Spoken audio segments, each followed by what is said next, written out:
देखिए, दरअसल हो क्या रहा है कि जो ब्रिटेन के प्रधानमंत्री हैं कीर स्टारमर, उनकी जो पार्टी है, उनकी पार्टी के अधिकतर सांसदों का बहुत ज्यादा दबाव है ब्रिटेन की सरकार के ऊपर कि वो कोई न कोई कदम उठाएं गाजा में युद्ध विराम के लिए या गाजा में जो कुछ हो रहा है उसको रोकने के लिए। हुँ। और दरअसल पूरी दुनिया में आप देखें तो इस वक्त पे जो गाजा के अंदर में एक वक्त था जब हमास के आतंकियों ने इजराइल पे हमला किया था। उसके बाद अब से कुछ 1-2 महीने पहले तक जो पूरी दुनिया में एक इजराइल का पक्ष था कि हमास के आतंकियों ने इजराइल के अंदर में हमला किया, इजराइल के लोगों को उठा के ले गए, 1200 लोगों को मार दिया।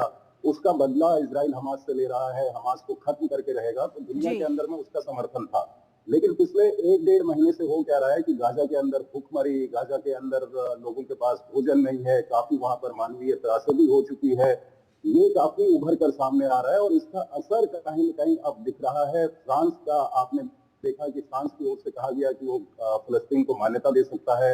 अब ब्रिटेन की ओर से भी ऐसी बात कही गई है। वहीं अमेरिका में आप खबरों को देखें तो वहाँ पर जो सर्वे करवाए जा रहे हैं गाज़ा को लेकर के, कहीं न कहीं लोग अब कह रहे हैं कि जो मानवीय त्रासदी की बात है, वो खड़ी पड़ने लगी है। जी। इज़राइल के आतंकवाद वाली जो बात इज़राइल कहता था, तो ये हो रहा है। और दूसरी ओर इज़राइल कहता है कि हम हमास को जब तक खत्म नहीं करेंगे, हमारा सैन्य अभियान जारी रहेगा। जी। और वहां पर फूड डिस्ट्रीब्यूशन को लेकर के इजराइल ने 10 घंटे की युद्ध विराम की घोषणा की है हर दिन में, लेकिन यूनाइटेड नेशन और दूसरे जो देश हैं वो कह रहे हैं कि ये हुँ। काफी नहीं है। जी। और जो वहां पर राहत बांटी जा रही है ये काफी महत्वपूर्ण है, क्योंकि क्योंकि वहां पर जो राहत बांटी जा रही है वो यूनाइटेड नेशन की तरफ से नहीं बांटी जा रही है। हुँ। वो वहां पर अमेरिका और इजराइल की ओर से वहां पर राहत बांटी जा रही है। तो अधिकतर जो देश हैं या यूनाइटेड नेशन है वो चाहता है कि यूनाइटेड नेशन इसको वहां पर जी। करे।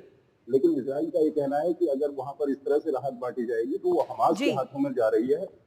इजराइल इस तरह की बात कर रहा है। लेकिन जी। जब तक इजराइल और अमेरिका इसको लेकर के साथ खड़े हैं और कहीं न कहीं हमास की ओर से कुछ इस तरह की बातें नहीं आती, हुँ। क्योंकि हमास भी कहीं पीछे नहीं हट रहा है। हमास कभी बिल्कुल। नहीं कह रहा है कि हम अपने आप को निशस्त्र करेंगे या जो जी। बंधक हमारे पास हैं उनको छोड़ देंगे।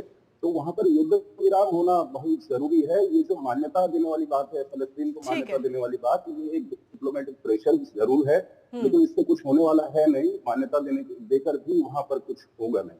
चलिए, इस पर आप अपनी नज़र लगातार चंद्रशेखर बनाए रखिएगा और ताज़ा अपडेट हम तक पहुँचाते रहिएगा। फिलहाल